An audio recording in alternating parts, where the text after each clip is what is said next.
മുണ്ടക്കൈ ചൂരൽമല ഉരുൾപൊട്ടൽ ദുരന്തത്തിലെ കണക്ക് വിവാദം ഏറ്റെടുത്ത പ്രതിപക്ഷവും ബിജെപിയും കണക്ക് കൂട്ടിക്കാണിച്ച് സർക്കാർ കൊള്ള നടത്താനാണ് ശ്രമിച്ചതെന്ന് പ്രതിപക്ഷം ആരോപിച്ചു.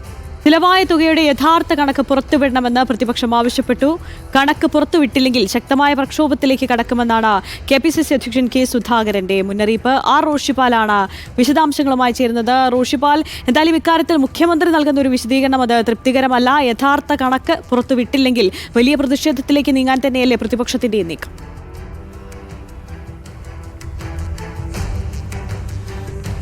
സംശയമില്ല.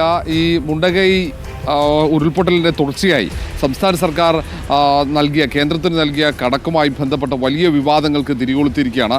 കണക്കിൽ അതിൻ്റെ ചിലവായ തുക അത് വളരെ കൂടുതലാണ്, അത് വളരെ കൂട്ടി നൽകിയിരിക്കുന്നു എന്നാണ് പ്രതിപക്ഷം വിമർശനം ഉന്നയിക്കുന്നത്. അത് മൃതദേഹം സംസ്കരിക്കുന്നത്, ഒപ്പം മറ്റു പല ആവശ്യങ്ങൾ അത് നിറവേറ്റാൻ വേണ്ടി ചിലവഴിച്ച തുക ഈ കണക്കിൽ കാണിച്ച അത്ര തുക ചിലവായിട്ടില്ല എന്നാണ് പ്രധാനമായും പറയുന്നത്. എസ്റ്റിമേറ്റ് ആയിട്ടാണ് ആ കണക്ക് ഇപ്പോൾ പുറത്തു വന്നത്. ആ പുറത്തു വന്ന കണക്കല്ല യഥാർത്ഥ കണക്ക്, അത് ചിലവഴിച്ച തുകയുടേതല്ല, എസ്റ്റിമേറ്റ് ആണ് എന്ന വാദം സംസ്ഥാന സർക്കാർ ഉയർത്തുമ്പോഴും ഇതൊരു രാഷ്ട്രീയ ആയുധമാക്കി കഴിഞ്ഞു പ്രതിപക്ഷം, BJP അടക്കമുള്ള രാഷ്ട്രീയ പാർട്ടികൾ. ദുരന്തം അത് കൊള്ളയ്ക്കുള്ള ഒരു സാഹചര്യം ഒരുക്കലായി മാറ്റുകയാണ് സർക്കാർ. അതുകൊണ്ട് തന്നെ ഈ കാര്യത്തിൽ ശക്തമായ പ്രക്ഷോഭത്തിലേക്ക് നീങ്ങാനുള്ള ആലോചനകൾ പ്രതിപക്ഷ പാർട്ടികളുടെ ഭാഗത്തുനിന്നുണ്ടായി. ഇന്നും രൂക്ഷമായ പ്രതികരണം പ്രതിപക്ഷ നേതാക്കളുടെ ഭാഗത്തു നിന്നുണ്ടാകും.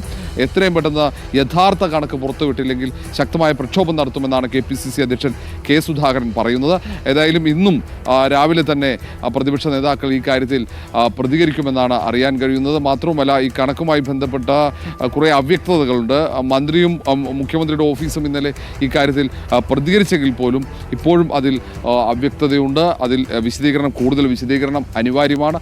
ആ ഒരു സാഹചര്യമാണ് ഇപ്പോൾ പ്രതിപക്ഷം ഉപയോഗിക്കാൻ തീരുമാനിച്ചിരിക്കുന്നത്.